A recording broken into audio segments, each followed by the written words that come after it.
Yo les internets, on va démarrer. Je voulais laisser un peu de temps, mais en fait j'aime bien quand on démarre quand même à l'heure. Donc on va pas attendre plus que ça. De toute façon, tout est enregistré. On pourra retrouver tout ça sur Twitch, sur la chaîne de GNU Coding Café pendant 14 jours. Et après, on mettra ça sur YouTube. Je sais pas à quelle adresse pour l'instant. Bref. Tac. Est-ce que vous voyez bien mon écran? Alors, hop.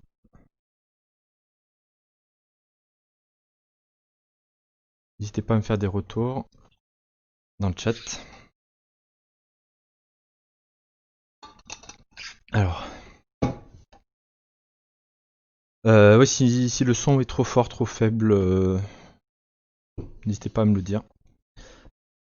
Aujourd'hui, je me lance dans une petite aventure dev et accent aigu. Et ben écoute, c'est une bonne question. Parce qu'en fait, que je dis un dev, même si c'est un développeur. Donc, comme je le prononce avec l'accent grave, je l'écris avec l'accent grave. On est parti. Qu'est-ce qu'on fait ici? Alors, comme c'est que j'ai mon chat qui va se mettre par-dessus la presse. Aujourd'hui, on est sur la chaîne GNU Coding Café, une chaîne que j'ai lancée il y a un petit moment, où on fait du développement en ligne, où on stream, on partage tout ce qu'on fait. Euh, Principalement du développement. Tous les jeudis, on a ce qu'on appelle le jeudi jeu, où on va développer un jeu à partir de rien. Enfin, si, pas tout à fait rien, parce qu'on utilise quand même OpenGL. Et on participe à quelques concours. Alors c'est assez rare, mais ça arrive. On fait quelques exercices et des katas. Ça fait toujours du bien pour s'entraîner. Ça existe sous plusieurs formats. Merci pour le follow, Shindy Games. Euh, les formats qu'on propose, c'est YOLO. C'est ce qu'on a le plus souvent. J'arrive, j'allume le stream et puis je développe ce qui me passe par la tête ou ce qu'on imagine avec les chats. Le semi-préparé, je l'ai un peu appelé comme ça par rapport à ce qu'on fait aujourd'hui. C'est-à-dire que je sais globalement de quoi je veux vous parler. J'ai vérifié que je fais pas fausse route. Toutefois, j'ai pas répété. Donc il y a des moments où je vais avoir des blocages. Euh, J'aimerais bien vous dire que tout sera fluide, mais ça ne le sera pas. On a fait un peu de pair programming. Les dernières fois, c'était avec Donovan Fournier et Mathieu Mur. Et ce que j'aimerais mettre en place, c'est aussi du groupe programming, c'est-à-dire développer à plus que deux. Euh, je sais pas encore comment ça va se passer, mais j'espère qu'on y arrivera. Vous avez dû voir spammer un peu le bot Husky. Le bot Husky, c'est un bot que je développe pendant mes séances de stream. Euh, S'il fait un peu n'importe quoi, je l'arrêterai. Parce que il y a moyen qu'il parte en vrille et qu'il se mette à trop parler. Mais sinon, on va essayer de le garder à côté parce qu'il y a une fonctionnalité que j'ai développée aujourd'hui, à midi, que j'aimerais voir en live. Donc, si ça marche, c'est cool. Si ça marche pas, faudra que je le corrige. Euh, Pourquoi un dev qui stream, alors un dev qui dev, mais surtout qui le partage? Euh, En fait, je me dis, alors, en fait, j'ai réfléchi à plusieurs niveaux.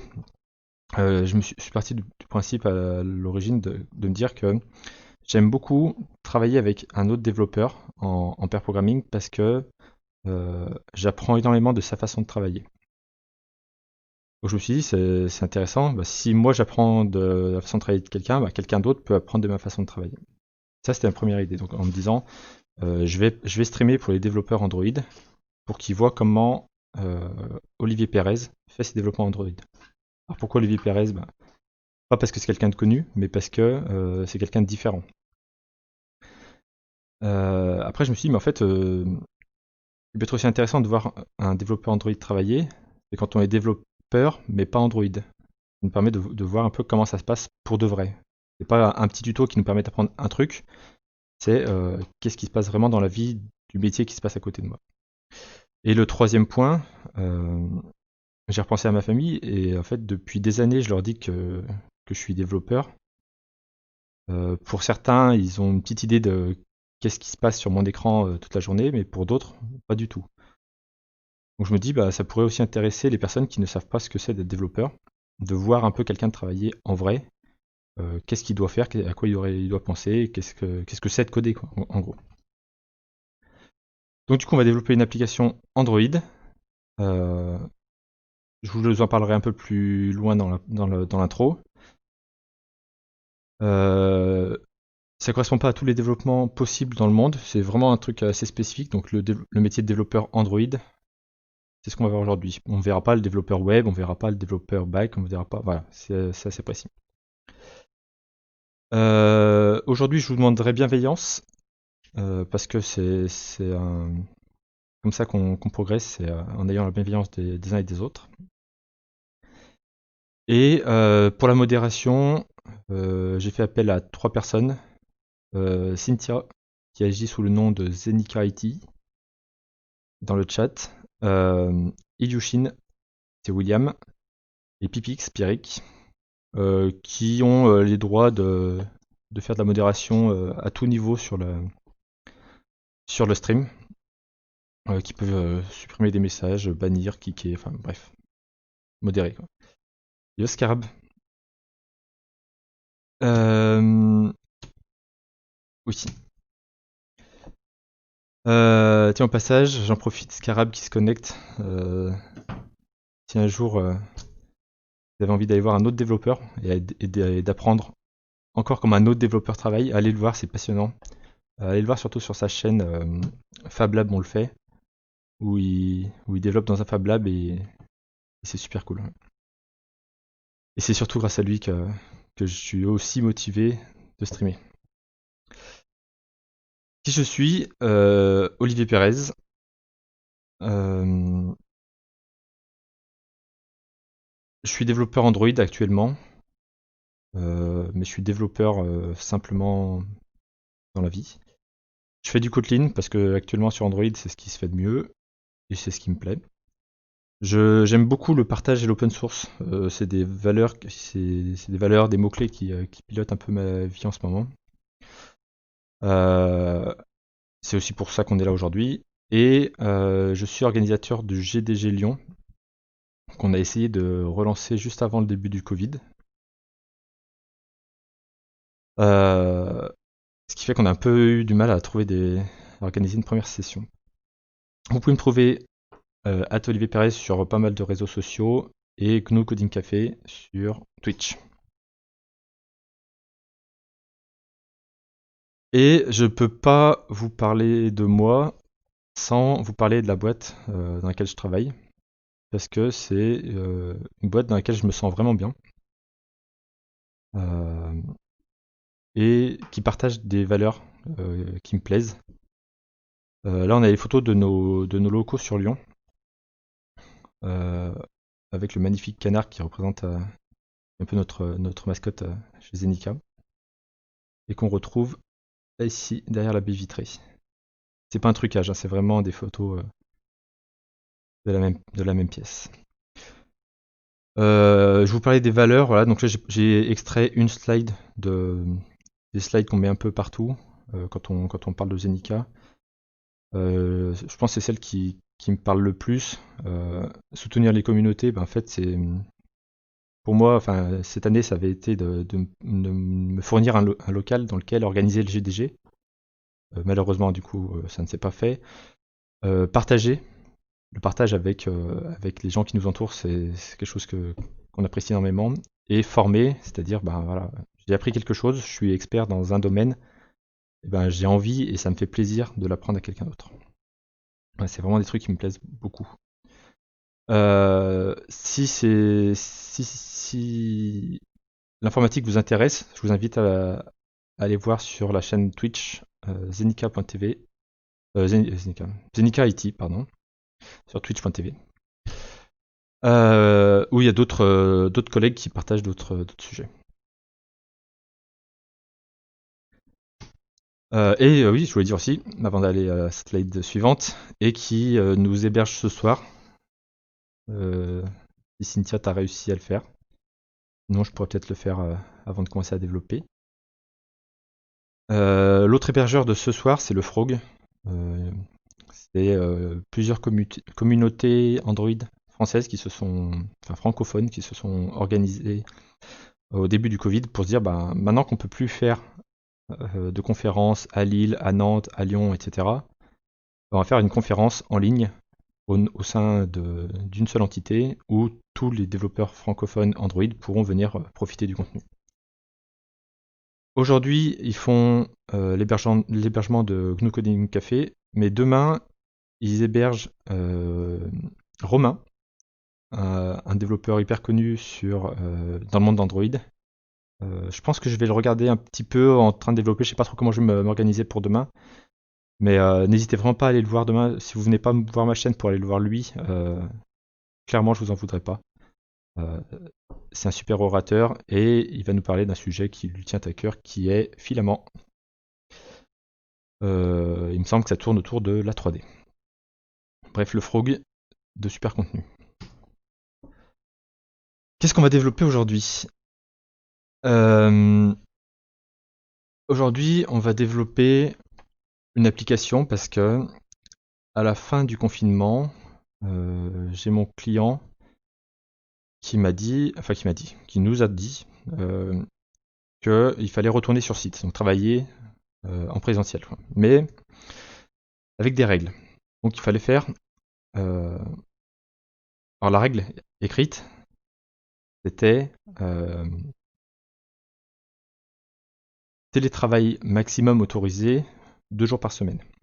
Donc du coup on l'a interprété, on s'est dit il faut être présent 3 jours par semaine sur site. Jusqu'à là tout allait bien. Puis il a fallu s'organiser avec les autres équipes. Alors quand nous on a pensé au début à venir un jour sur deux, on s'est dit ouais c'est cool, les autres équipes viennent l'autre jour, ça marche. Puis en fait il fallait venir aussi tous les vendredis pour que ça marche, parce qu'un jour sur deux ça faisait lundi, mercredi, vendredi, mardi, jeudi. Donc la deuxième semaine on a fait que 2 jours sur site et pas 3. Donc on a dit on vient tous les vendredis quelle que soit la semaine. Alors certains se sont dit c'est simple, le matin quand je me réveille, je regarde la date, si c'est un jour pair, je viens. Si c'est un jour impair, je viens pas. Sauf les vendredis. Et là est arrivé la fin juillet, 31 juillet, qui était un vendredi, 1er août, samedi. Et oui, en fait, en passant d'un mois impair à son mois suivant, et ben en fait, la règle a été interprétée de façon différente par les uns et les autres. Donc il y a la moitié de l'équipe qui s'est dit, hey, c'est les jours pairs qu'il faut venir, donc lundi c'est impair, je ne viens pas. Et t'as l'autre moitié d'équipe qui s'est dit, ben lundi dernier on n'est pas venu, donc ce lundi je viens. Et je crois que c'était à peu près ça, hein, vraiment à peu de choses près, c'était vraiment une personne sur deux dans l'équipe qui a fait ça. Bref, on s'est dit, il faut qu'on ait une règle. Et on va faire les débuts de sprint sur le site. Alors les sprints, c'est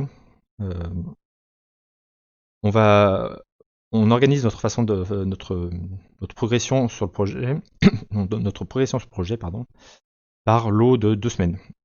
Et pendant ces 2 semaines, enfin au début de ces 2 semaines, on s'engage sur ce qu'on va faire. Et à la fin des 2 semaines, il faut qu'on l'ait fini. Voilà, c'est ça le sprint, c'est un engagement au début des 2 semaines et une réalisation pendant les 2 semaines. Et je me suis dit, ouais, moi, le matin, quand je me réveille à 8h, j'ai la tête dans le cul, j'arrive pas à penser, à me dire, est-ce que c'est un lundi où on a la rétrospective, où on a la fin du sprint, ou le début du sprint. Donc, je vais me développer une application qui m'affiche une notification à chaque fois que je dois aller au boulot, ou que je dois rester chez moi, mais au moins qui me dise quoi faire. Et c'est ce que je vous propose de développer aujourd'hui. On est d'accord, c'est pas une application qui sera installée sur les smartphones de tout le monde. Toutefois, il sera installé sur le mien et ça me rendra service. Et au passage, je voudrais remercier I Don't Want GiftHub. Alors vous avez dû le voir passer dans les chats. C'est sûrement le viewer qui est là le plus fréquemment sur la chaîne. Et c'est aussi lui un peu qui m'a donné cette idée de faire un stream sur Android. Parce que jusqu'à présent, je streamais plein de devs, mais pas d'Android. L'Android, je le gardais pour le boulot, et c'est un sujet qui l'intéressait particulièrement. Euh, et au passage, j'en suis où là? J'avais prévu pour l'occasion de le passer en VIP. Ce sera donc notre premier VIP sur la chaîne, lui qui est là depuis le début, et qui est là tout le temps, simplement. J'ai pensé à quelques technologies que je voudrais aborder dans le développement. J'ai saoulé pas mal de collègues avec les tests unitaires. Donc il y aura du test unitaire avec JUnit 5 et Mock-K. Euh, Comme c'est des tâches qui vont s'exécuter tous les matins à 8h, enfin c'est un code source qui va s'exécuter tous les matins à 8h sur mon téléphone. Il va falloir que je fasse appel à ce qu'on appelle l'alarme manager sur Android. Il va y avoir de la notification. On va faire du MVVM, du modèle View Model pour à qui s'est dit quelque chose. On va parler d'activité et de fragments. C'est en gros ce qui régit les écrans sur Android. De l'injection de dépendance. J'avais envie de m'amuser. Du coup, je me suis dit qu'on allait partir sur du HILT. Donc, HILT, c'est le nouveau système d'injection de dépendance proposé par Google. Il n'est pas encore en version stable. Je voulais vous écrire ici Clean Architecture, puis je me suis dit ce serait pas honnête. J'écrirai Clean Architecture quand c'est un domaine que je maîtriserai. Pour l'instant, c'est plus un domaine qui me parle. Et si on fait des écrans, on viendra peut-être parler aussi de la gestion des thèmes. On verra, là c'est peut-être plus une supposition pour la suite. Bref, ça nous fait quand même pas mal de sujets à aborder. Et, c'est parti. Au passage, merci à unsplash.com à qui je pique toutes les photos quand je fais des prêts. Et let's go. Alors, je prépare l'environnement. Voilà, donc, est-ce que j'ai raté des messages? Pascal existe toujours et tu Pascal aussi. Yes.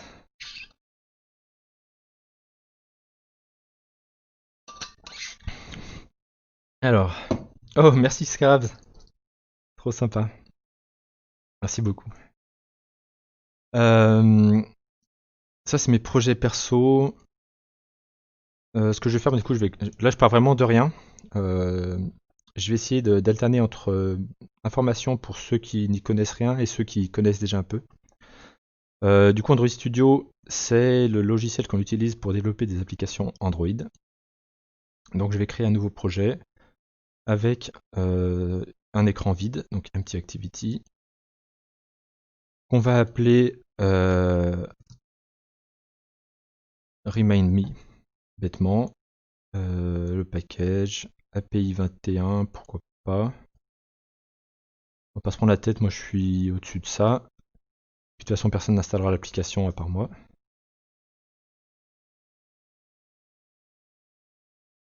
C'est pas pour moi, c'est juste pour le badge. Bien wesh. Et c'est parti. Donc là, Android Studio est en train de créer le projet. Donc voilà, là c'est les tâches qui sont en train de s'exécuter pour moi. Avec le fameux plugin Nyan4 qui vient illuminer nos journées. En gros, le chat qui se bat de gauche à droite le temps que la machine travaille. Alors, ouais, pour ceux qui savent, enfin, qui connaissent un peu l'informatique, Android Studio c'est un dérivé d'IntelliJ. C'est pour ça que vous remarquez que c'est assez ressemblant. Donc là, il nous a créé notre première activité. Et le premier truc à faire, c'est de vérifier que je peux vous partager le résultat. Donc en cliquant sur Play, il manque la musique de Nyan 4, c'est vrai. En cliquant sur Play, ça m'a démarré l'émulateur Android, donc qui va s'exécuter ici, le temps que, voilà, que Nyan 4 ait fini de faire son chemin. Sur le côté, on va avoir des fichiers intéressants, enfin une arborescence intéressante. Le manifeste, c'est ce qui décrit notre application, l'ensemble des écrans ou les permissions nécessaires pour utiliser l'application. Là, on va avoir le code source, donc l'activité, c'est l'écran principal. Ces deux trucs-là, c'est par rapport au test unitaire, on y viendra. Là, on s'en fout, c'est généré par le logiciel. Alors, par contre, il me dit qu'il l'a démarré, mais pas du tout.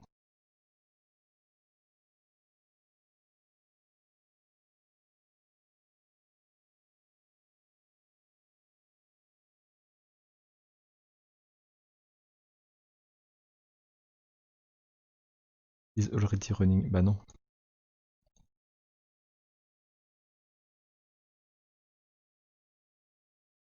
C'est le bon truc, toi, c'est. J'ai développé des heures avec ce truc-là qui marchait bien. Et au moment où tu veux le montrer, boum, effet démo. Bah écoute, c'est pas grave, hein. On se démonte pas. On va reprendre la même configuration. Un Nexus 5X avec les Play Services. Dans les images que j'ai déjà, l'Android Q. Donc là, il va me recréer un nouvel émulateur, donc un nouveau téléphone sur l'ordinateur. Il a l'air de mieux s'en sortir. Ok, pour l'instant, on continue à défiler ici. Là, on a les ressources, donc tout ce qui va être image, forme des écrans, encore image ou valeur, texte, gestion des thèmes. On le laisse démarrer sur le côté. Là, on va pouvoir gérer et dessiner notre écran. La dernière fois que j'ai eu un problème, il a fallu modifier l'accélérateur. Ouais, mais cette fois, c'est pour ça que j'ai vérifié les semaines passées. J'ai vérifié que tout ça marchait bien, justement à cause de l'accélérateur GPU. Bref, voilà. Sur la droite, euh, on a Android qui a démarré. Il prend quand même beaucoup de place, donc je vais le réduire. Et si je lance mon application, qui ressemble plutôt à ça avec écrit Hello World au milieu, on la voit démarrer avec écrit Hello World. Nickel. Donc là, on est prêt à bosser. Comme on va développer plusieurs jours, je vais tout de suite créer un projet Git qui me permet de versionner mon code. Donc git init, git commit hello empty -m initial commit. Voilà, à partir de là, on va pouvoir committer. Donc, on a notre application. On voit que tout est rouge, c'est parce que j'ai pas encore versionné mon code. Bah écoute, on va le faire. Donc CTRL-K pour ouvrir ma fenêtre. On va pas faire ça tout de suite. On va rajouter dans l'ignore pas mal de choses.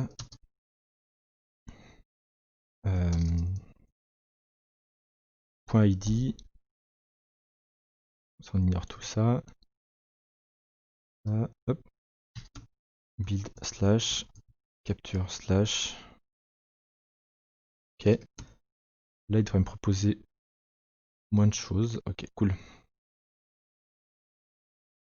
Donc ça, c'est tous les fichiers que je veux versionner de façon à travailler avec, oui.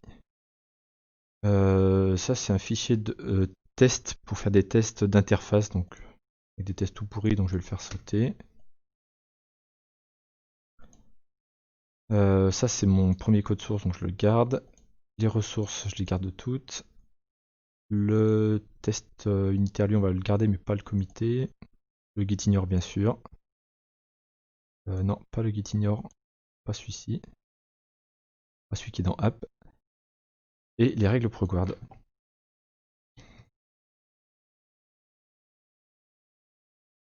Et le manifeste, bien sûr. Ok.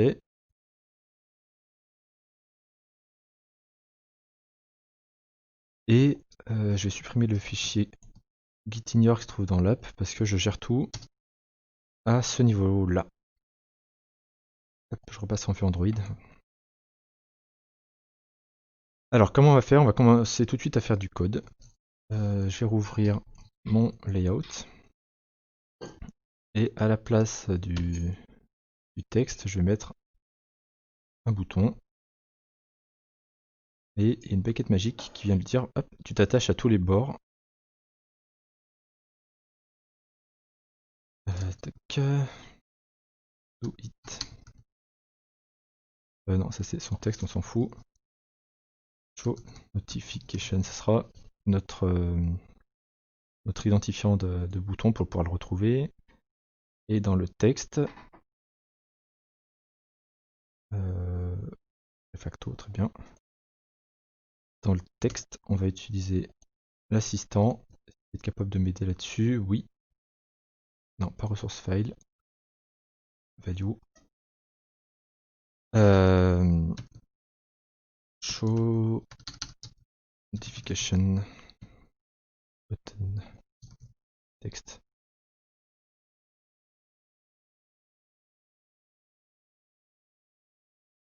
Ok, par contre, j'aurais peut-être dû lui donner une valeur, sinon ça n'a aucun sens.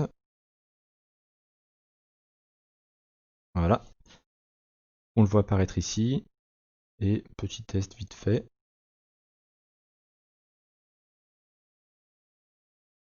Yes, le poster STC douté. Pourquoi il veut pas? Ah oui, je suis bête parce que je l'ai mis dans les tools et que je vais mettre dans Android. En fait, ce que je viens de faire, c'est dans les tools, ça apparaît ici uniquement, alors que dans Android, ça apparaît aussi là. Tac. Ok. Et ben, premier truc, c'est on va réagir à ce bouton. Alors, une des façons de faire, c'est un find you by ID. C'est un button. Et son ID, on a dit que c'était show notification. Oups, des touches qu'il faut pas. Ok, et set unclick listener. Qu'est-ce qu'on va faire quand on clique dessus? On va faire ce qu'on appelle un toast. Donc un toast, on va voir, c'est un petit message qui apparaît ici. Je suis cliqué. On va lui donner une durée courte et on va lui demander de s'afficher.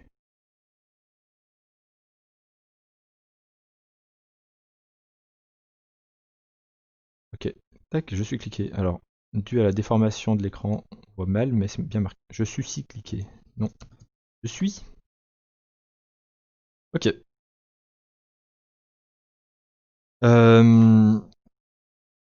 Ok, donc là on a fait notre premier code source sur Android.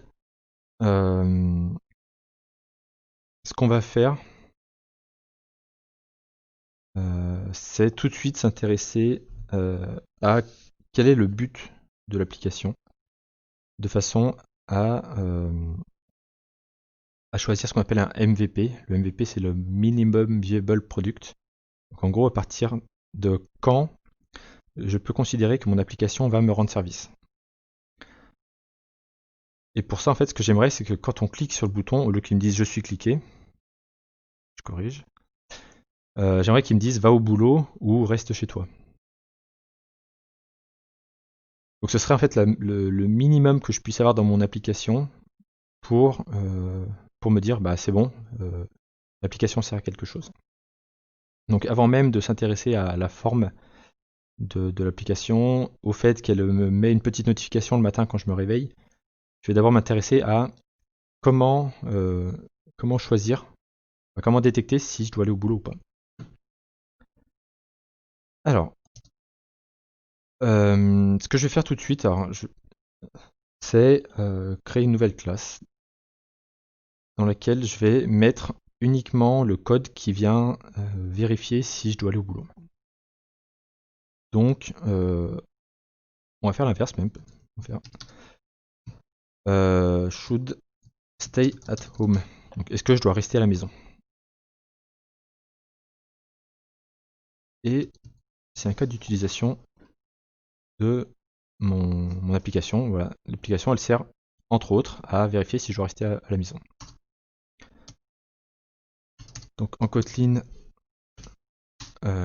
pour les use cases, j'aime bien conseiller l'opérateur invoke. Et en gros, l'invoke, j'aimerais qu'ils me disent quel jour on est. Enfin, qu'ils reçoivent en paramètre quel jour on est et qu'ils disent en échange est-ce que oui ou non j'ai enfin je dois aller au boulot ou rester à la maison. Ça je le développerai plus tard parce que on va tout de suite créer des tests unitaires. Alors je les installe pas tout de suite, on va les installer à la main et je sais déjà même plus comment ça marche. Org Jupyter, oui je crois que ça va être bon. Ce que j'aimerais pouvoir faire c'est test, c'est pas le bon. Ok, donc comment on fait pour installer JUnit? Eh ben, je suis pas plus intelligent que tout le monde. Je vais chercher sur internet. JUnit 5. Ça, je crois que c'est un des plus connus, et ça, je sais plus pourquoi j'étais allé dessus. Je vérifie vite fait s'il nous donne pas les bonnes pistes. S'il nous donne des trucs sympas, bah de toute façon il fait référence à l'autre. Ok.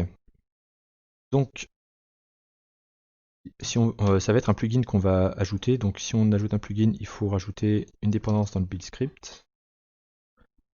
Le build script qui se trouve ici. Et qui me dit qu'il y a une version plus récente. Ok. 1.6.2.0. Ensuite, dans mon projet app, je dois l'appliquer. Alors il me semble que c'est comme ça que ça se fait. Et j'actualise.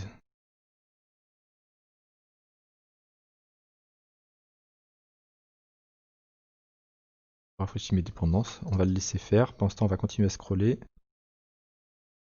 Et on va récupérer tout ce qu'il faut pour pouvoir écrire des tests. Parce que là, c'est de quoi les exécuter. Là, on va repasser en 5.6.2, 5.6.2. Pourquoi lui me le propose pas? C'est bizarre. Est-ce qu'il est capable de l'avoir aussi? Ok. Donc là, j'ai récupéré normalement tout ce qu'il faut pour pouvoir écrire des tests. Donc les tests, qu'est-ce que c'est des tests? C'est du code. Il va exécuter du code. Ça a l'air débile. Je vous l'accorde.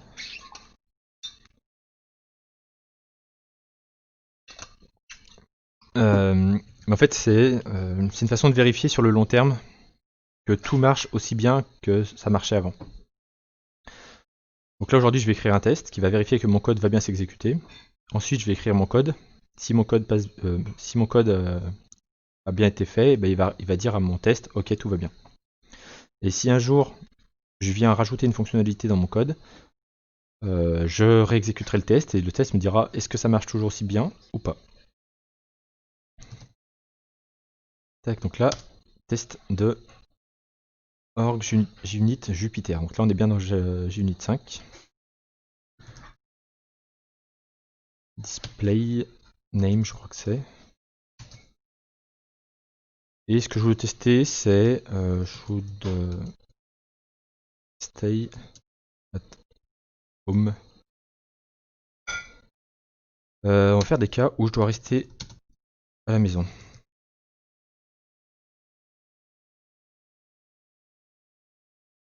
Alors, premier truc, on va récupérer notre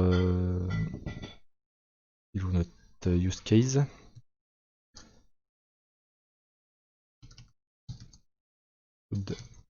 Stay-at-home use case. Yes, ah, merci passage Scarab. À très bientôt. À demain sur ton stream, j'imagine. Les assertions. Attends, si je vais les garder pour l'instant. Donc, étant donné une date, donc on va faire date calendar get instance pour récupérer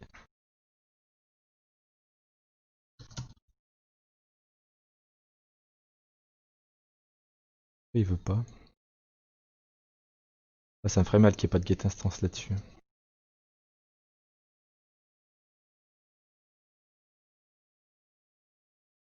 Date égale. Voilà. Utilise les bons caractères, ça ira mieux.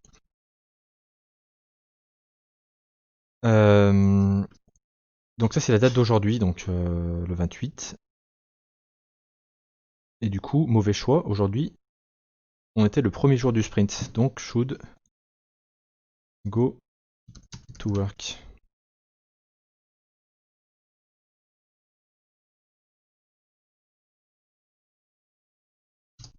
Et ce que je voudrais tester, c'est quand je demande à mon algorithme si je dois aller au boulot.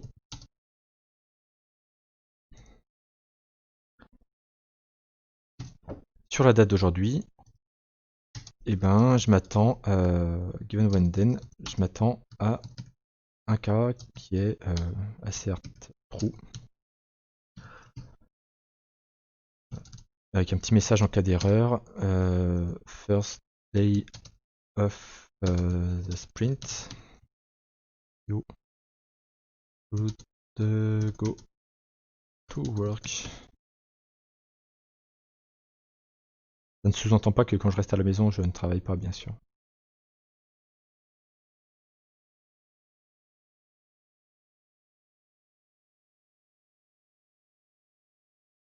Ok, alors pendant ce temps, avant que je corrige tout ça, si vous avez des questions, n'hésitez pas à interagir avec, enfin dans le chat.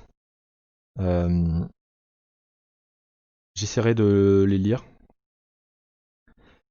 Et a priori, bon, il n'y a pas trop de monde actif dans le chat, donc je devrais pouvoir lire tous vos messages. Yodelfes, ouais, ça fait de l'Android. Ça fait de l'Android en journée et du coup, j'en refais en soirée. Alors aujourd'hui, c'est triché parce que c'est une journée full réunion, mais dès demain, ça va être 8 heures d'Android toute la journée et 2 heures d'Android de soir. Et j'aime ça.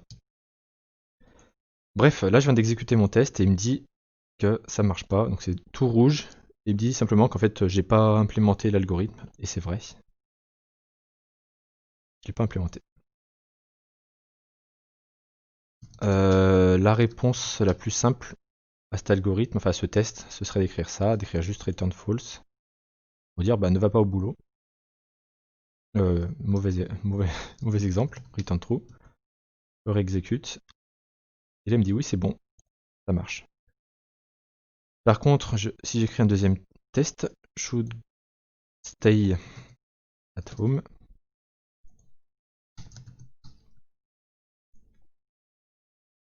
Et que je viens modifier la date. Donc apply set. Alors avec l'API calendar, c'est la joie. On vient tout définir, donc année 2020.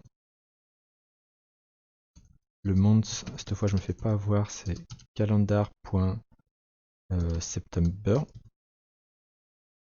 Parce qu'il faut savoir que September ne vaut pas 9 mais vaut 8. Set calendar.day of months et nous sommes le 28. Vérifie bien ça. Et donc du coup maintenant, second day of the sprint, you should stay at home. Ok, donc je lance mes deux tests. Et on voit qu'il y en a un qui passe et l'autre qui passe pas. Donc pour faire passer le deuxième, je pourrais remplacer... je pourrais remplacer mon code. J'efface un petit peu 3 trucs. Par un false, mais du coup le premier test ne passerait plus. Donc, ce que je peux faire, c'est commencer à vraiment coder l'algorithme qui dit, ben, si le jour de l'année, day of year, est divisible par 2, donc si je prends le résultat de la division euclidienne, non, pas le résultat, le reste de la division euclidienne, est-ce que c'est 0? Donc voilà, je pense que c'est ça. J'espère que c'est pas l'inverse.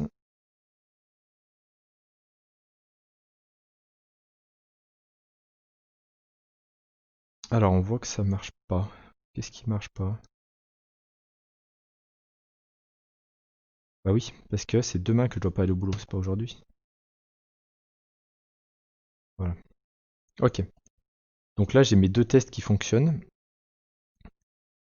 Et en fait on pourrait se dire, bah en fait il y a d'autres cas où je devrais pas aller au boulot. C'est où je devrais, si je prends celui-ci, où je devrais aller au boulot, c'est les vendredis. Donc ce qu'on va faire, on va déjà extraire une partie de ça. Je me le garde de côté. Make day of 2020. Et par exemple, aujourd'hui, donc c'est le 29 septembre. Alors déjà, ne me refais pas avoir.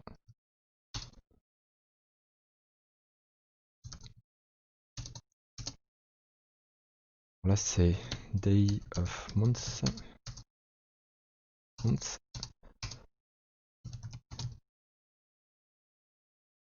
Ça ici, ça ici. Ok. Et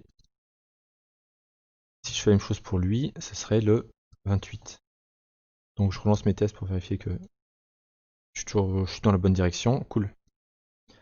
Et c'est en fait, on va voir pourquoi. Je garde un peu de place. Pourquoi je voulais utiliser. euh, pourquoi je voulais utiliser JUnit 5? Parce que ici, je voudrais tester d'autres cas. Et ce que j'aimerais bien, c'est avoir ici, on va dire le calendar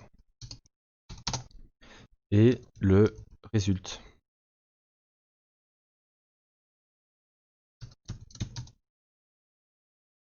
Et pouvoir, hop, on va l'appeler date, en fait, j'aime bien. Et ce que j'aimerais, c'est pouvoir dire, ben, passe-moi une date et le résultat attendu et fais la vérification. Ok, alors, pour faire ça, je vais faire deux têtes pour le début. J'espère que je vais réussir à m'en sortir. Euh, on va créer une fonction qui nous retourne un stream de arguments, je crois. Il faut que ce soit JVM statique. Et ici, on peut faire un méthode source, ou l'inverse, source, méthode. J'ai perdu le nom.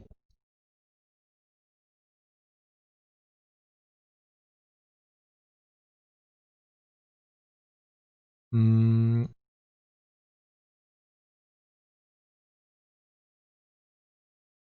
pourquoi je le vois pas?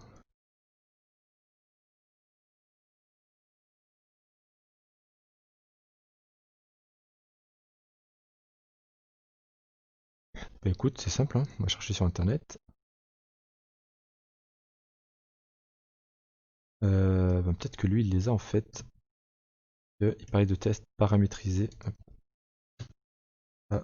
Paramé... Ok, perdu. Source compatibility. Ah, faudra que je pense à faire ça, pourquoi pas. Euh, alors JNet 5, méthode source, bah voilà, j'avais déjà fait la recherche.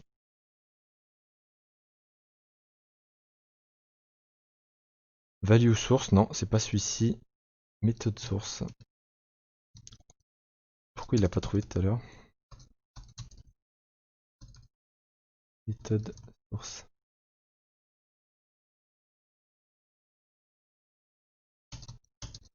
Ok. Et ouais, au passage, comme dit le bot, si, euh, si vous avez le temps en partant, ce serait cool de remplir ce petit formulaire. euh, qui me dira un peu ce que vous avez pensé de la session pour pouvoir améliorer les sessions suivantes. Donc déjà celle de cette semaine, puis celle des semaines à venir aussi. Si vous repassez par là, ce serait cool. Ce serait cool que je me sois un peu amélioré d'ici là. Bref, ici j'ai ma méthode source qui attend un seul paramètre qui est une value, qui est en fait le nom. Donc en gros en disant ça, je dis va chercher les informations ici. Return stream.proxystream.off stream.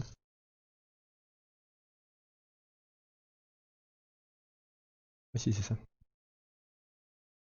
Et les arguments .off. Pareil. Donc si je reprends ma date, alors là, je bouge dans le compagnon. Pour le 29 septembre, on va faire dans l'ordre. Pour le 28, je m'attendais à ce qu'ils me disent oui, va au boulot. Pour le 29, non. Pour le 30, est-ce qu'il y a un 31? Non. Pour le premier, pour le 2,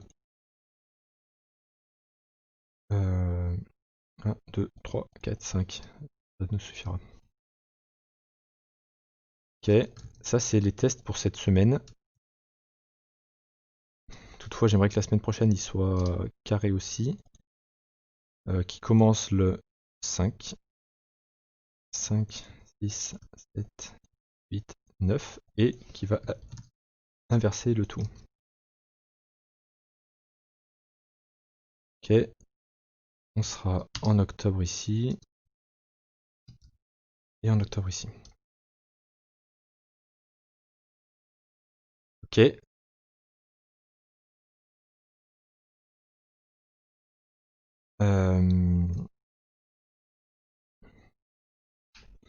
Alors en vrai, je m'étais fait la remarque comme quoi c'était pas très intéressant. On va voir pourquoi.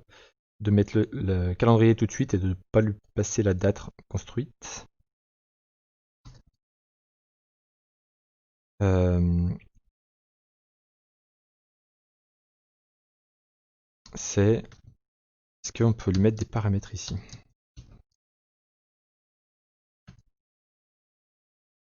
En disant, ben, à la place de 0, tu mettras la date, à la place de 1, tu mettras le résultat. Par contre, ce message n'a plus de sens. Donc là, je croise les doigts. Qu'est-ce qu'il me dit? No parameter resolver.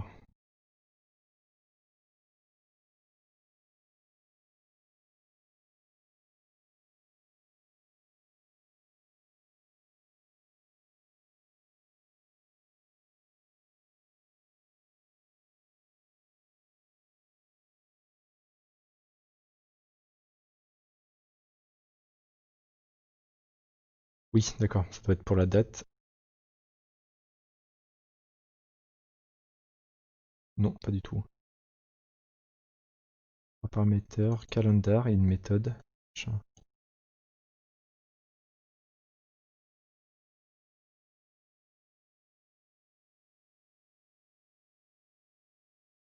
Alors, comment ça marche? Ah oui, mais c'est un paramétrage test. Paramétrage.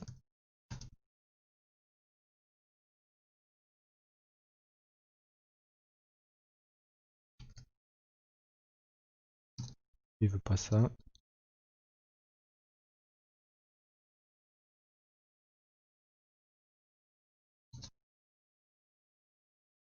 Ok. Ok.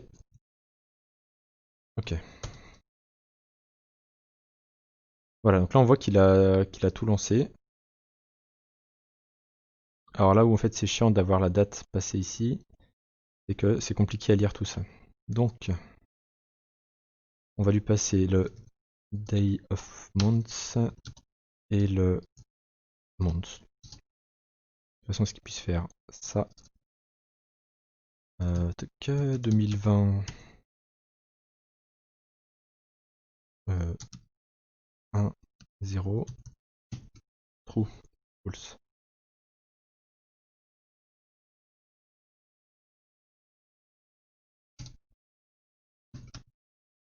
Ok.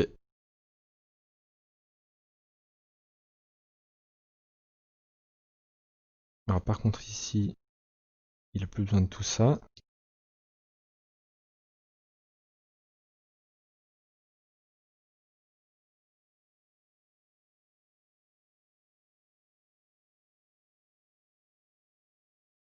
Ok. Très bien. Maintenant en fait on voit qu'il est capable de m'exécuter pas mal de tests.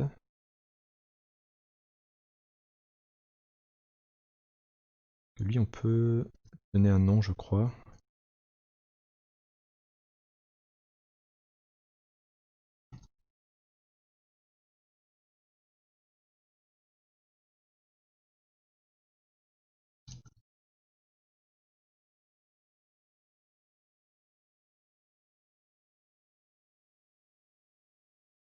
Ah c'est l'inverse que je voulais faire.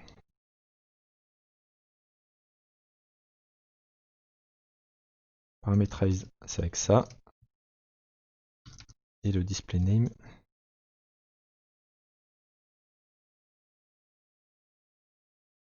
Ok, comme ça on voit ici. Est-ce que je dois rester à la maison? Tel jour, oui. Tel jour, non. Tel jour, oui. Tel jour, non.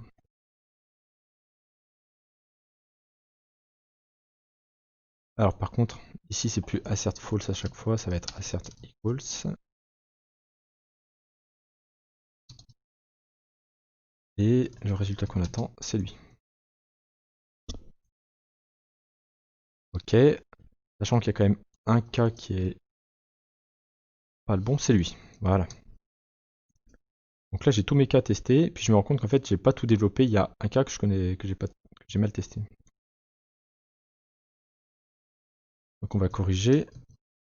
On va faire ça dans une variable, c'est is day.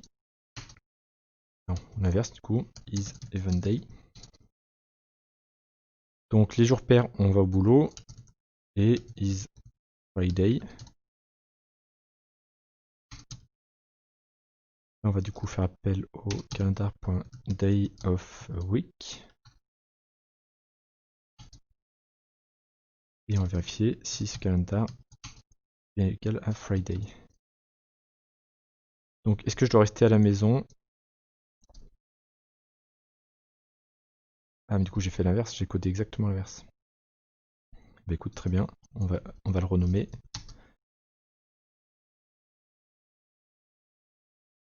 Would go to work. On va renommer tout. Donc ici, on a la classe de test qui était renommée should go to work. Lui aussi. Ouais, c'est bien.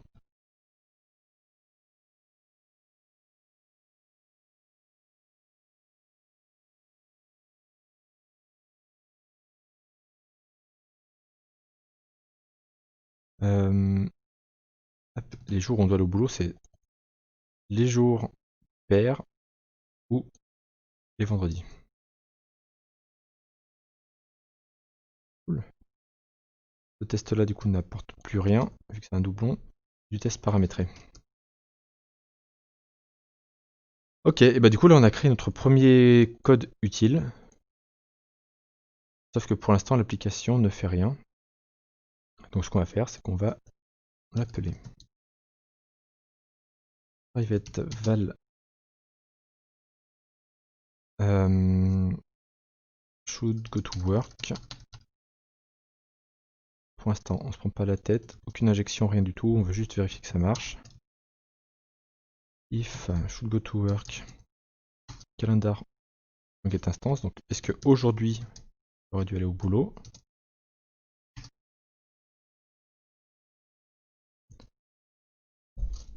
Tiens.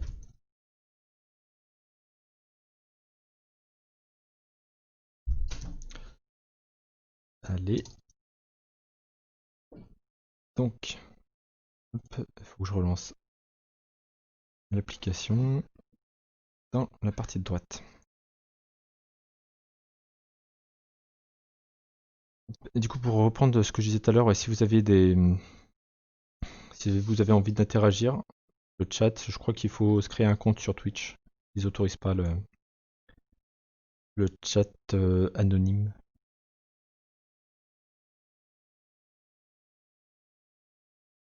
Du coup, maintenant, je peux cliquer sur ce bouton et il me dit va au boulot. Alors, peut-être pas à cette heure-là, mais si j'ai cliqué sur ce bouton ce matin, il m'aurait dit d'aller au boulot.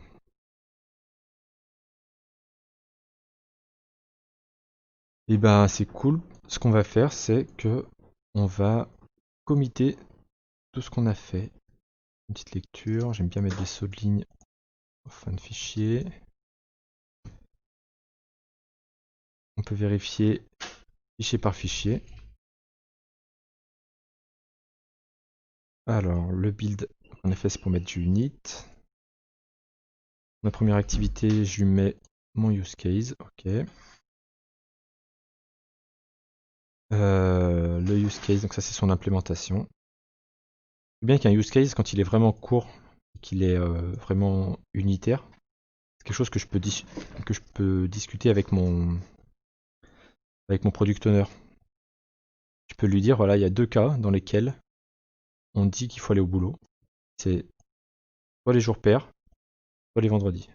Si on se trouve dans un de ces deux cas, il faut aller au boulot. Et là, mon product owner, il peut me dire, ah bah oui, c'est exactement ce que je voulais. Ou à l'inverse, il peut dire, ah ben non, attends, c'est pas les vendredis.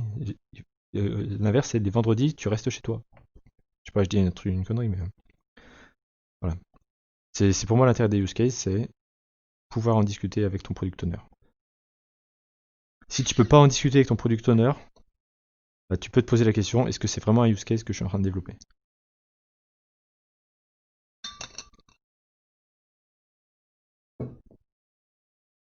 Alors, ça c'est le use case. Ça c'est la modification de l'écran où on a remplacé le texte par un bouton. Le reste n'est pas très intéressant. Ça c'est le message du bouton. Ok, alors du coup je viens de voir au passage que le message du bouton, il est bien là. Par contre, ce serait bien que je mette aussi le message de, du toast. Et ça c'est nos tests JUnit 5. D'ailleurs, est-ce que je peux lui dire... Non, pas ici.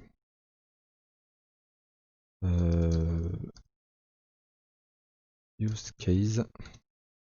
Would go to work. Alors, ce que je vais me faire, c'est implement use case go to work.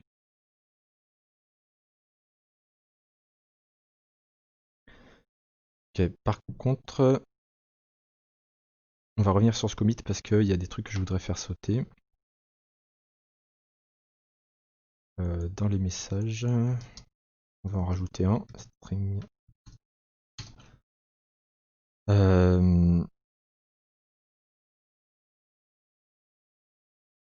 Go to work.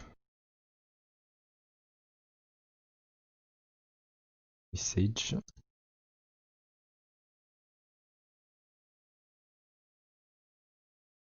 Tac. Et l'autre c'est stay at home. Canapé, canapé. Ok. Maintenant, il faut qu'on récupère ces valeurs dans mon activité, donc dans mon écran, de cette façon.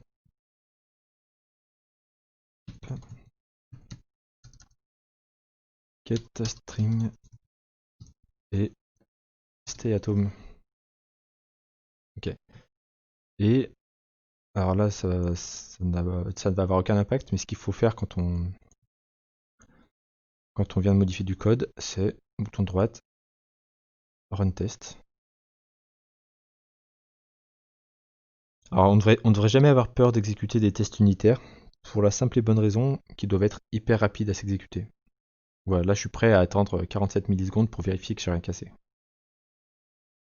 Et même si c'était 4 secondes ou 5 secondes, ou je sais pas, genre 30 secondes, sur un projet pro, euh, attendre 30 secondes pour vérifier qu'on n'a pas cassé le code, je trouve que ça vaut le coup.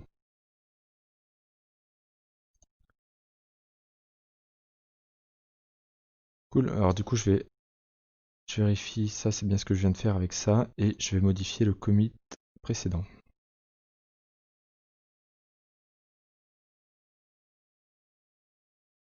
Ensuite, ce que j'aimerais faire aussi, toujours dans la notion de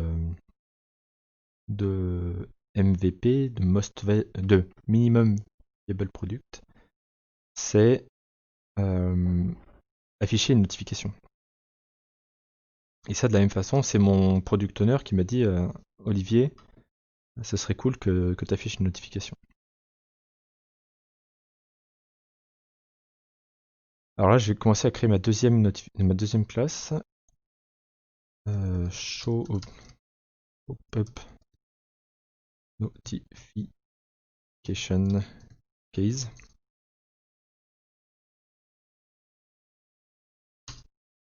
Ok, du coup, là, je viens de créer ma deuxième classe de use case et je me dis, bah attends, quand je vais avoir la troisième, je vais mettre là, quatrième, cinquième, puis si c'est un gros projet, bah, je vais avoir, je sais pas, 20, 30, 50 use cases et ça va commencer à occuper un peu cet espace-là et à rendre la chose immaintenable. On est parti, on les pose dans un autre package. Alors habituellement, je les pose dans domain. Domain, c'est ce qui va centraliser mon code métier. Quelles sont les règles de fonctionnement de mon application. Et les activités, c'est ce qu'on mettrait dans un package présentation. En gros, à quoi ressemble l'application. Alors voilà, là j'ai le même bug que l'autre fois, ça me fait chier. Je suis sur un Android Studio qui est pas stable, donc qui est encore en version de développement. Donc là il me fait un truc un peu chiant. Ce truc là, je viens de le mettre là-dedans, et pourtant il le considère. Enfin là il me le montre pas comme étant dedans, alors qu'en fait si on regarde ici, on voit bien qu'il est bien dans Remain Me Presentation. Et là on a bien Remain Me Presentation. Bref, il s'en sortira à force quand je redémarrerai Android Studio. Hop, en use case. Donc là on retombe sur un opérateur fun invoke. Et cet opérateur, son but c'est d'afficher une notification. Donc il va avoir besoin de plusieurs trucs. Premièrement, ce qu'on appelle un contexte sur Android.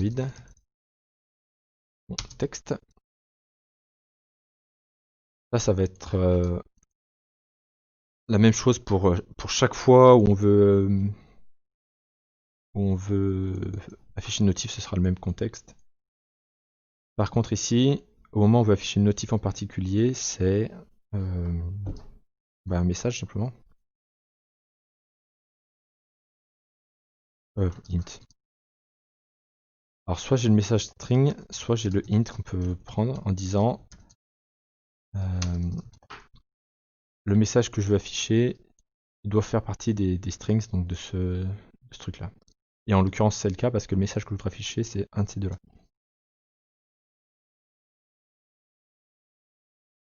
Ok. Par contre, ici, j'écrirai pas de tests unitaires parce que les tests unitaires, pour qu'ils soient rapides, il faut que ce soit des tests purement Java et pas Android.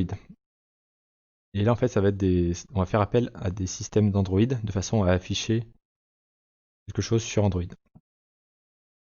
Donc, cette chose-là va être compliquée à mettre dans les tests unitaires rapides. On pourrait envisager peut-être de faire des tests, on appelle ça, des tests, j'allais dire d'intégration, mais c'est pas vraiment ça. Des tests instrumentalisés, c'est-à-dire démarrer un Android pour exécuter mon test. C'est pas ce que je vais faire là. Là, je vais me dire, tant pis. Alors, euh, qu'est-ce qu'on a ici? On va avoir besoin d'autres choses. On va les faire apparaître petit à petit. Parce qu'en fait, depuis Android, je sais plus son numéro, 8, 9, chacune des notifications doit être dans un channel de notification. Le channel, je sais pas si on peut en trouver par là.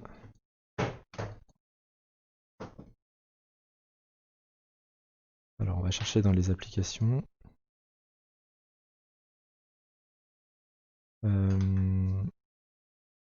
Pas dans celle-ci du coup.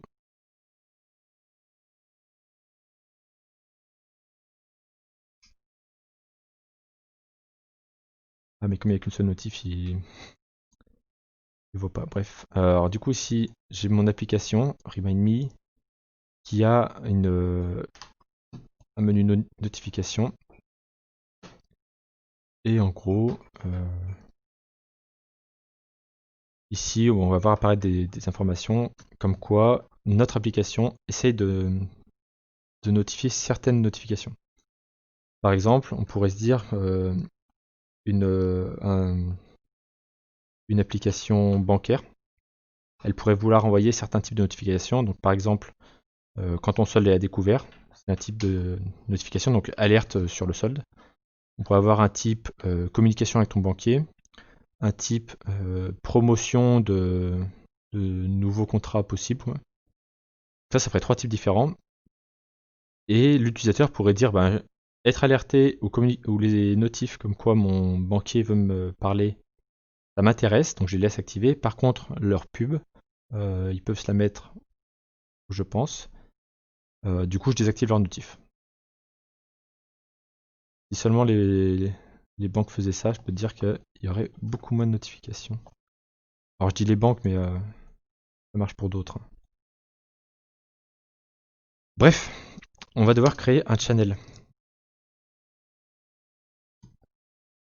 Alors, le channel, il va avoir deux choses. Il va avoir un ID, et il me semble que c'est une chaîne de caractères. Et il va avoir un nom. Le nom qui apparaîtra ici. Channel name. Ok, donc pour créer un channel, il me faut ces deux informations. Et je peux créer ça.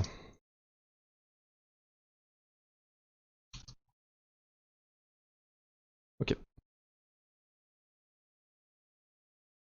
Alors, je vais essayer de le refaire de tête. Comment ça s'appelle? Ça s'appelle Notification Compat. Ouais, je sais plus.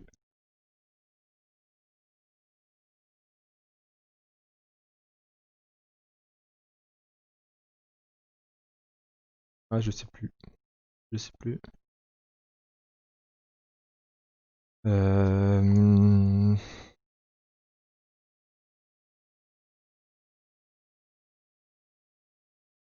Builder, mais non.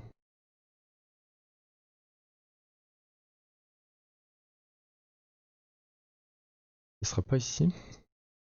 Bah, c'est simple.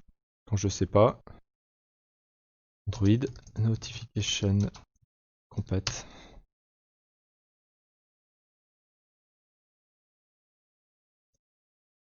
Quand je sais pas, il y a toujours le bon Google.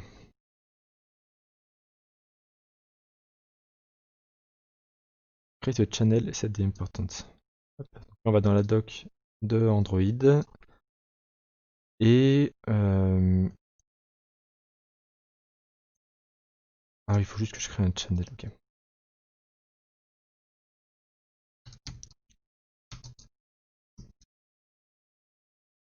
Donc il me faut son ID, channel ID, il me faut son name, je vais le demander au contexte, string channel name, et il me faut une importance.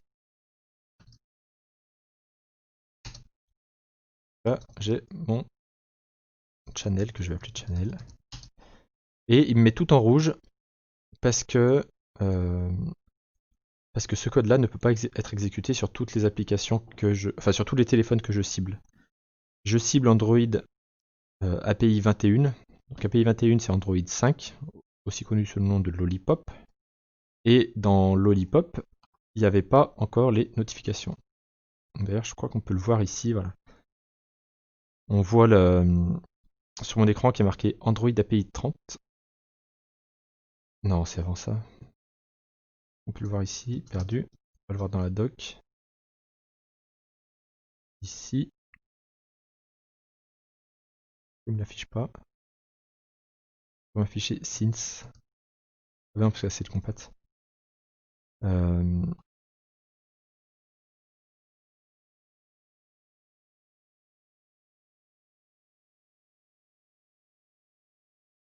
Ah.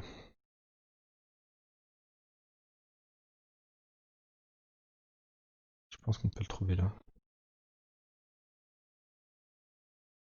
Since API 26, voilà.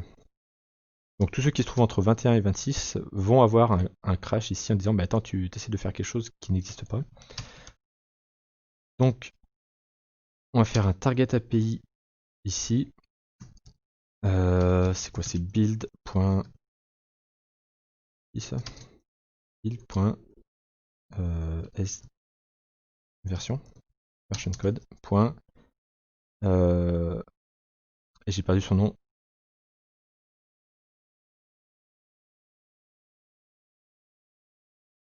Ah, le 26. Que c'est O, 26. Oui. Ok, donc ça c'est le target pour dire si j'exécute ce truc là, c'est parce que je pense aux utilisateurs qui sont sur O. Par contre, à l'intérieur, il faut que je vérifie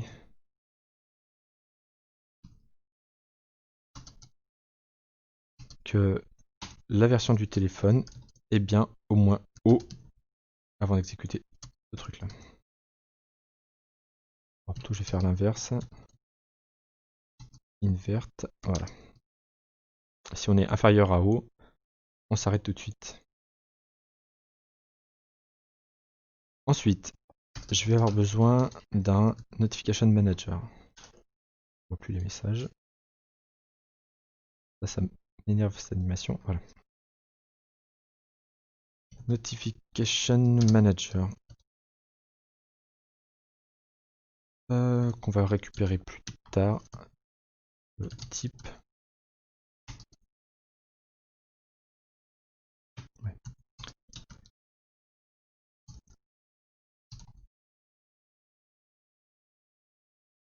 Comme contexte.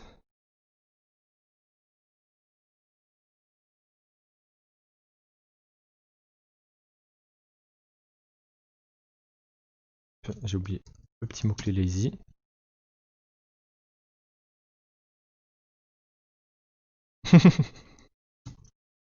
Merci GiftSub de le rappeler aux gens qui s'en vont. Et là, on va créer un channel avec ce qu'on vient de préparer. Ok, et ce truc-là, je vais le mettre dans l'activité qui s'appelle main activity.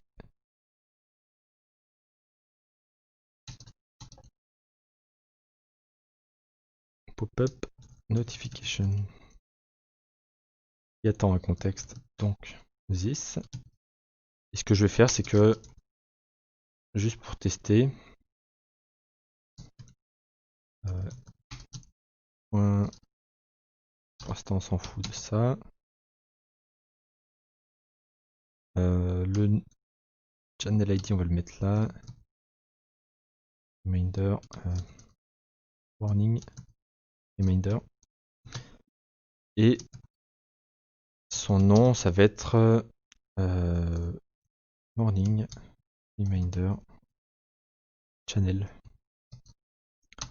Je crée une valeur en disant rappel du matin. Ok. Donc en faisant ça, on s'en fout d'une voc. Ça va pas vraiment afficher la notif pour l'instant, mais ça va rajouter le channel. Ok. On peut aller dans les paramètres. Et je sais pas s'il l'affiche tout de suite ou s'il l'affiche que quand.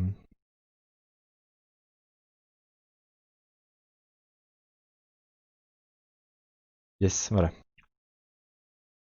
Yes, merci Pipix. Bonne soirée. Merci de ton passage. Le rappel du matin, ouais voilà, donc là j'ai mon channel. Donc tant que je suis dans cet état, je pourrais recevoir les notifications. Et à partir du moment où je le cache, je ne les recevrai plus. Donc ça c'est depuis Android 26, Android O. Oreo. Ok, cool. Maintenant ce que j'aimerais.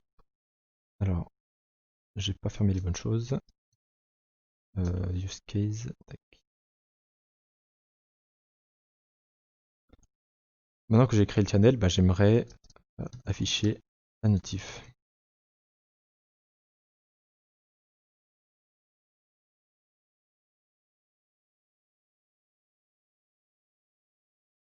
Ok, alors, qu'est-ce qu'on veut dans ce notif? Alors je regarde l'heure en même temps, c'est E20. Je pense qu'à la fin de ce truc-là, je m'arrêterai pour ce soir. Si vous avez des questions, euh, des remarques, ce que vous voulez juste discuter, on pourra prendre un petit moment à ce moment-là. Des questions soit sur le code que je vous ai montré, soit sur un peu d'architecture, soit sur ce que vous voulez pour ceux qui découvrent un peu le développement. Je suis en train de me dire que j'ai un truc, j'ai foiré quand même. C'est que j'aurais dû mettre en plus gros tout ça. Euh,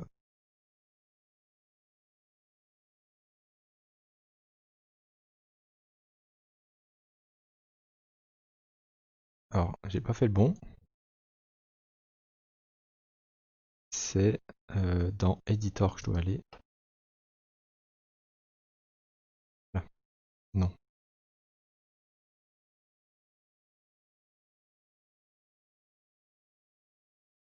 C'est où? Font. Est-ce que j'ai Fira Code? Non, je vais prendre JetBrains si je l'ai. Je l'ai pas. On va mettre les ligatures et on va passer à 16. Oula, 16 c'est peut-être un peu trop. Ok. 15. 15 a l'air pas mal. On était ici. Alors, on a le Notification Manager. Donc lui, on peut lui dire Notify en lui passant un numéro, donc on verra plus tard ce que c'est, et une notification.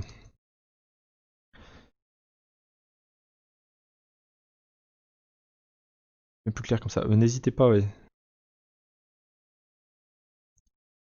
Si vraiment, ouais, soit c'est trop petit, soit c'est trop sombre, soit c'est trop clair, soit le son est trop faible. Enfin, dès qu'il y a un truc qui va pas, dites-le. On peut prendre le temps de faire les choses bien. Euh, Comment on crée une notification déjà? C'est juste avec notification.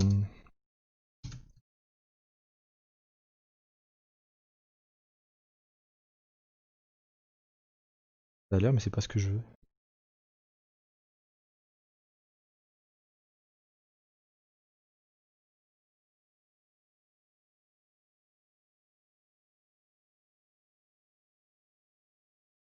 Je crois que c'est ça.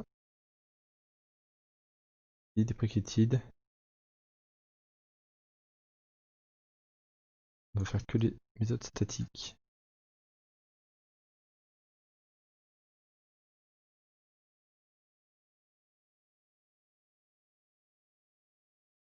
Et c'est pas ici.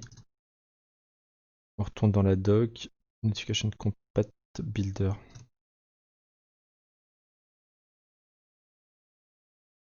Ok. Et on va avoir besoin d'un contexte, je crois, qui est lui, et d'un channel ID.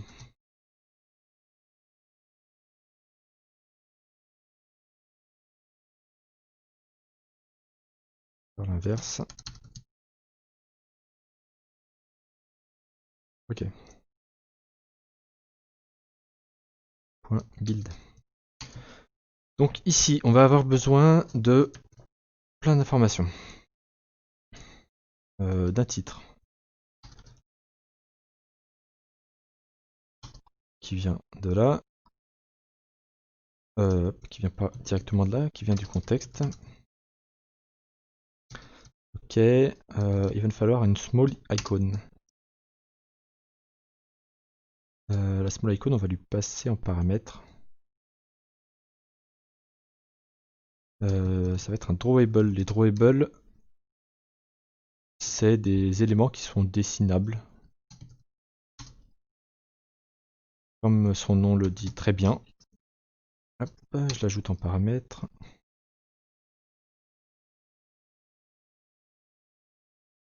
L'icon. On va l'appeler partout pareil. Ok. Qu'est-ce qu'on a d'autre à mettre ici? Le content, on s'en fout. Ça, on s'en fout.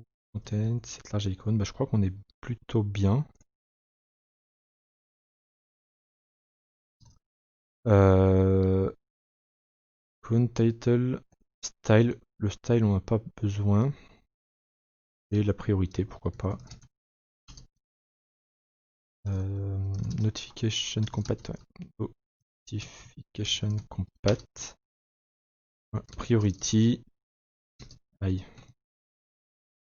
Ouais, c'est quelque chose que je veux absolument voir le matin.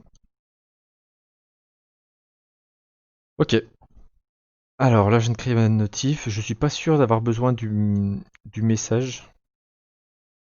Pour l'instant, je vais le laisser de côté. L'ID ici, on va le passer aussi en paramètre.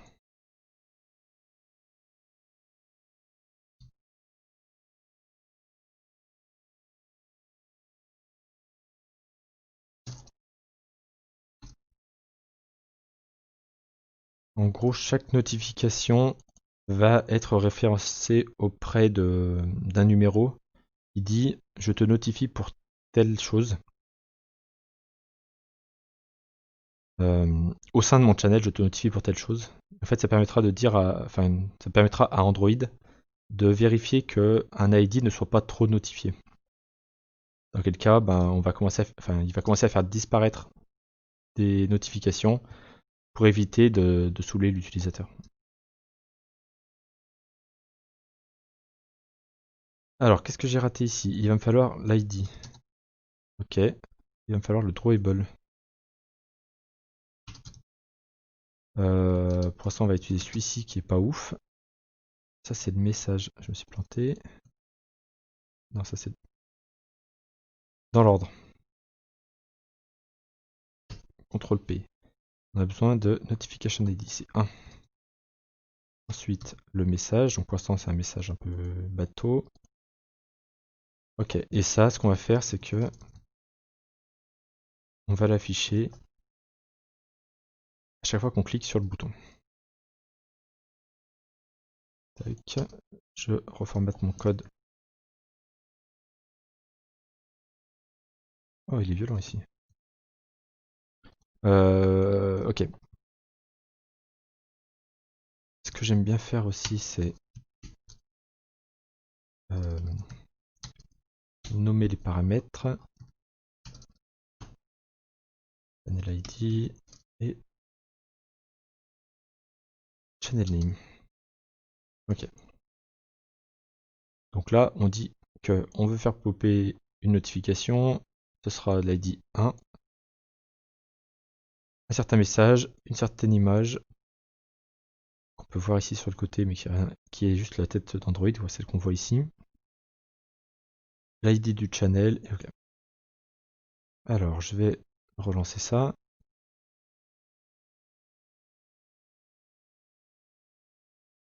Et si je clique ici, boum, il n'y a pas eu l'effet démo cette fois.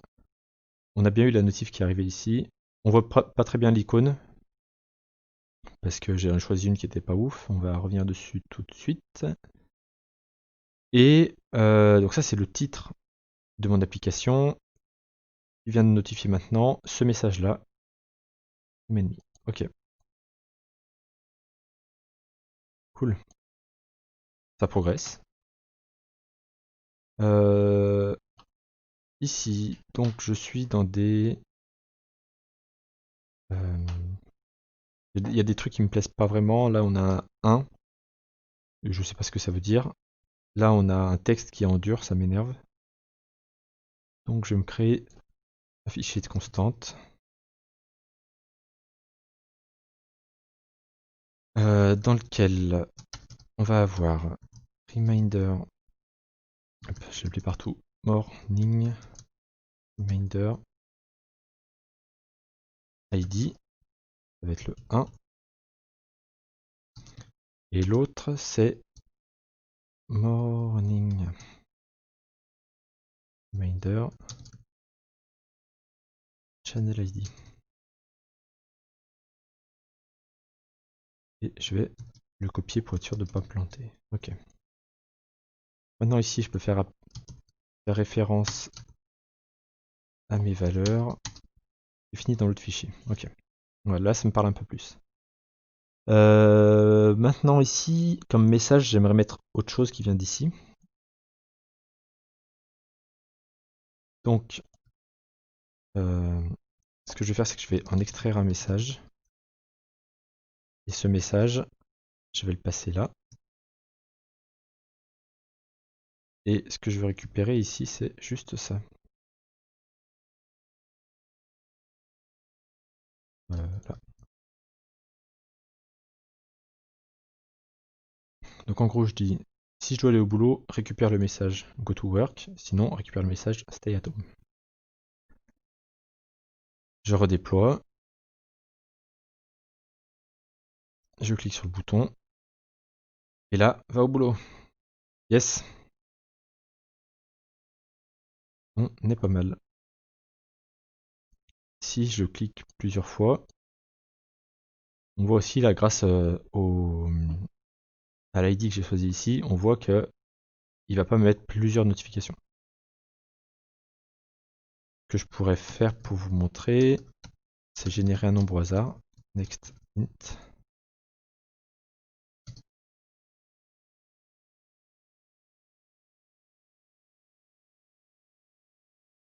Est-ce qu'il m'a pas pris le bon random?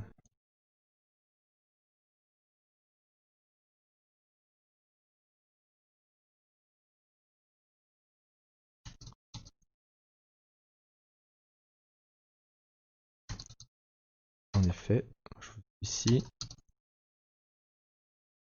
utile calendar.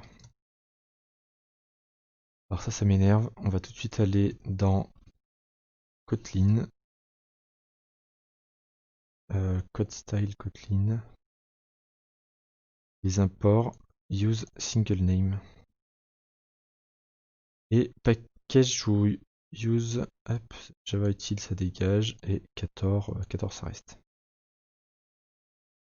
Ok, et là si je reformate, ok, il arrête de m'importer étoile. Et du coup, on va voir que si je clique plusieurs fois, voilà, maintenant, comme j'ai mis des ID différents, il va me faire des notifications différentes. Bon, tout ça pour ça. Et au final, je préférais mettre mon morning reminder. Channel ID. Bien regroupé. Ouais, non, c'est bien comme ça.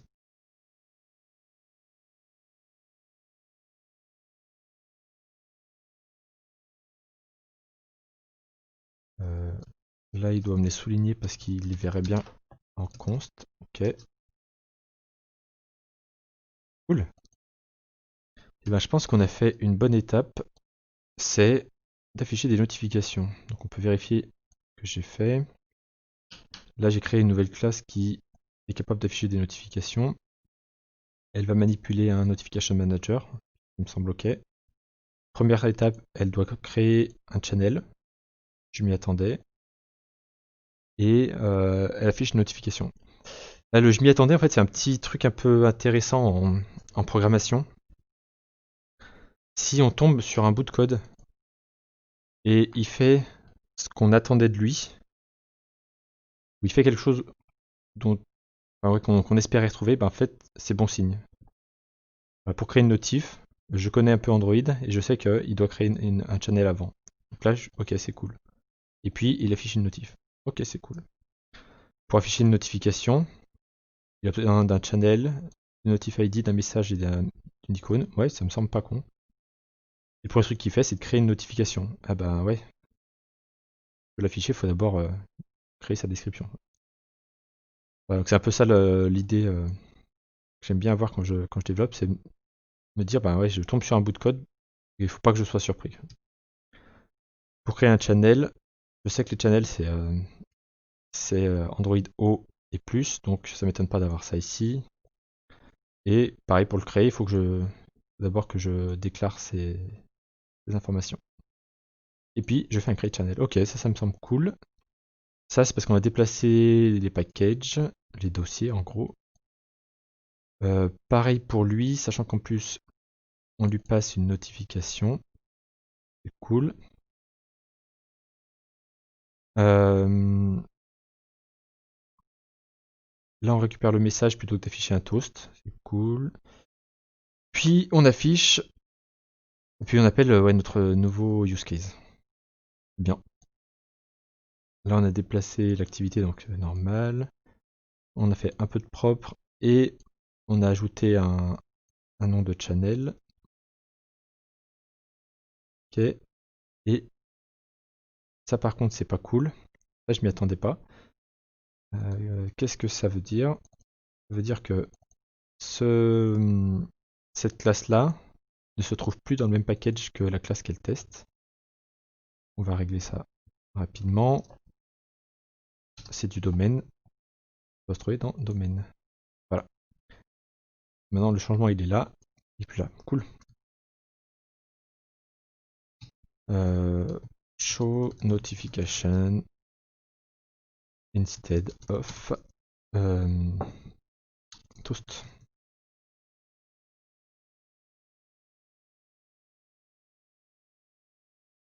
Non,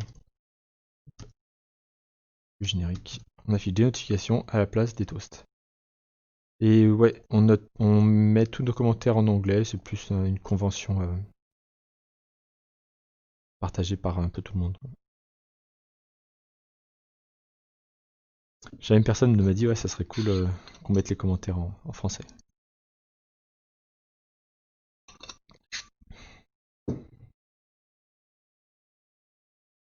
Ok, alors on n'a pas fini encore sur les notifications parce que ça fait un peu cheap. On a une icône qui est pourrie, mais on a un texte qui est cool. Enfin, qui est cool, façon de parler. Il donne la bonne information, tout du moins. Donc on va s'intéresser à la notification. Alors pour ceux qui me connaissent, vous savez à quel point je suis un très bon graphiste. D'ailleurs, les streams les streams sur le game dev en seront la preuve. Quand j'ai dû dessiner des petites images, c'était magnifique. Donc du coup, je vais partir euh, sur Icon Finder. Alors, calendar. Si je sais pas écrire calendar, il va avoir plus de mal. Je vois qu'ils me mettent un calendrier, ça je le cache de côté. Euh, alors comment j'avais trouvé ça l'autre fois, c'était pas mal. J'ai trouvé une série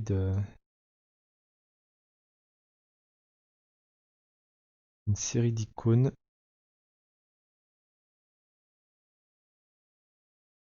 Ah, les traits sont un peu fins.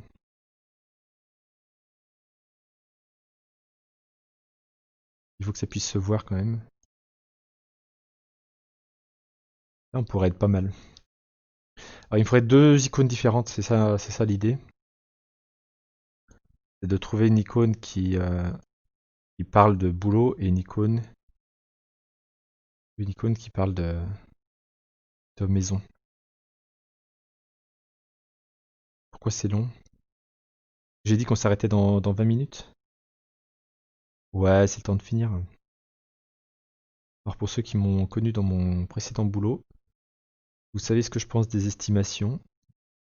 Pour les autres, une estimation, comme son nom l'indique, c'est faux.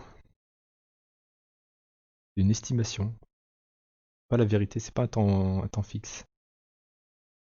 Euh, Bref, je suis pas inspiré à part ces trucs-là, c'est ouf.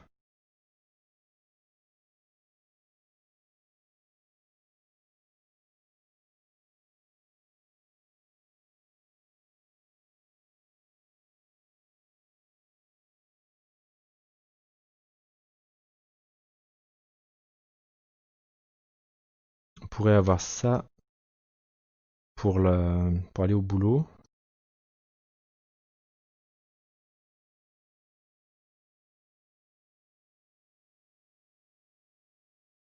Pour la maison, par contre, j'en ai aucune idée.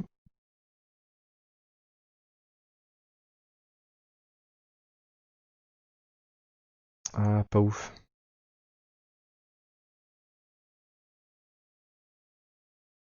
Non, je croyais que le bot pour Claim avait un chill de 15 minutes. Ah, d'accord. Je sais plus combien je l'ai réglé. Alors, qu'est-ce qu'on a comme icône ici?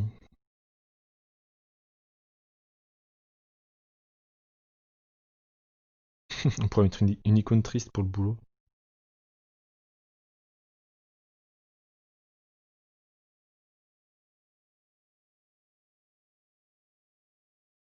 Ah, c'est ouf, la dernière fois j'avais trouvé des icônes vachement plus sympas. Si je les retrouve pas, si on trouve pas des aussi cool, je pense que je vais juste copier celle de la dernière fois.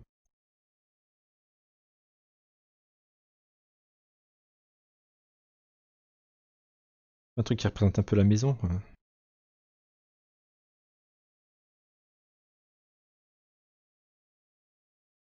Dommage. Alors, hop, progs, Android, je les avais mises là. Et, euh, et ces deux-là que je vais mettre dans Remind Me. Dossier Art. Voilà. Hop, première image, deuxième image. Deuxième image. Donc pour le boulot, j'avais trouvé ça. Faut aller bosser. Faut aller, ouais. Et ça pour rester à la maison.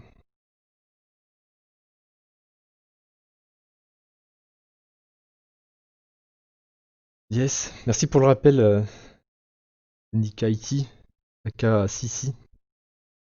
Pour la maison, un canapé, ouais. Si quelqu'un me trouve un canapé qui a des traits un peu épais, ouais, envoyez-moi le lien, je le mettrai, pas de souci. Maintenant, qu'est-ce qu'on fait de ces SVG? Parce que Android ne sait pas gérer directement les SVG. Donc on va aller ici, on va faire New Vector Asset, ouais je crois que c'est ça. on va aller chercher dans les fichiers qu'on a là. On a une icône d'engrenage. Je vais l'appeler Workplace, ça s'appelle, le lieu de travail. Et ça me plaît bien. Je l'ajoute à Git en effet. Je refais la même chose avec l'autre image. Home, il est déjà bien nommé. Je l'ajoute à Git. Et là j'ai mes deux images. J'ai un insecte qui tourne autour de moi. Et là du coup je vais avoir un petit souci, c'est que je voudrais varier l'image en fonction de ça ou ça. Donc ce que je vais faire c'est, je vais bouger ça ici.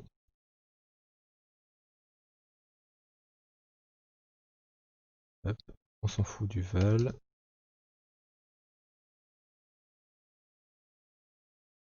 Voilà. C'est pas que je t'ai Zenica, bah je le cache. Tu connais? Du coup j'imagine si tu dis ça comme ça. Du coup, quand on devrait aller au boulot, eh ben, on met l'icône Workplace.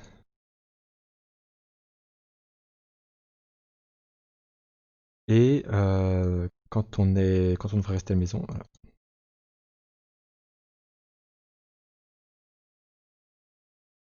Chez un concurrent, alors, c'est intéressant.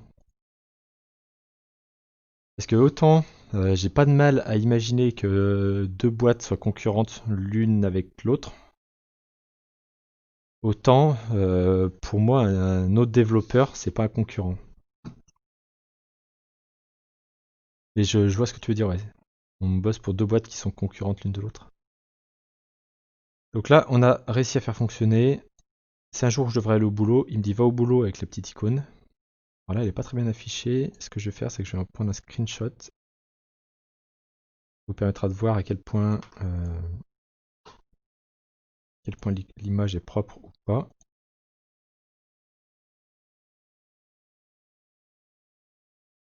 Le salaud.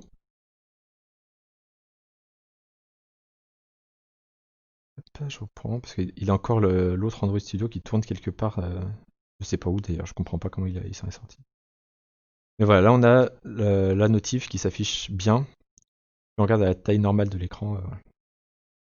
Et on peut faire le test complémentaire, vérifier que ça rend bien aussi dans le cas où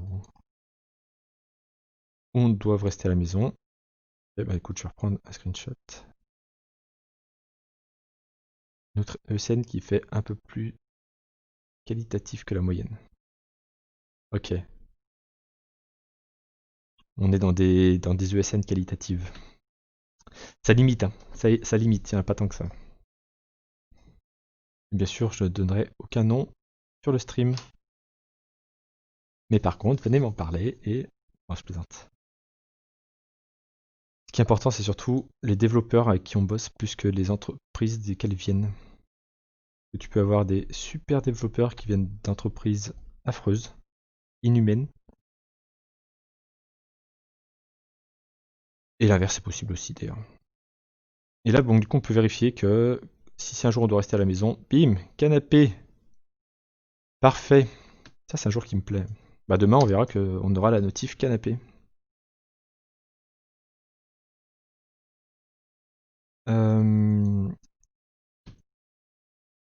Alors, on va s'arrêter par là.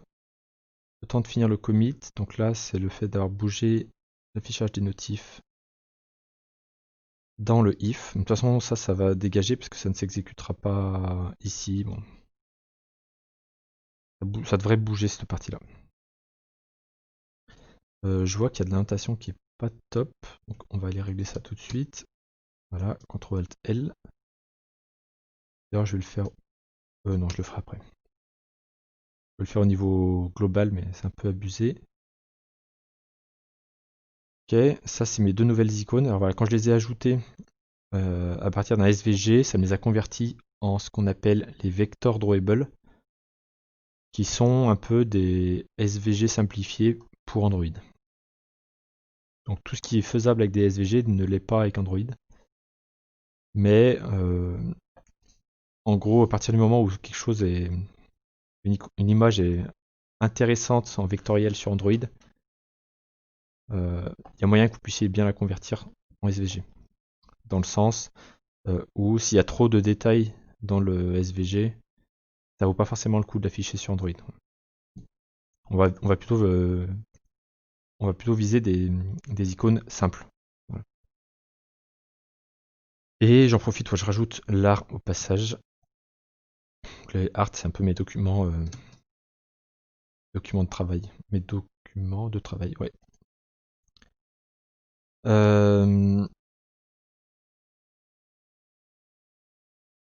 On va l'appeler chose. Non, display spécifique icons in notifications. Cool.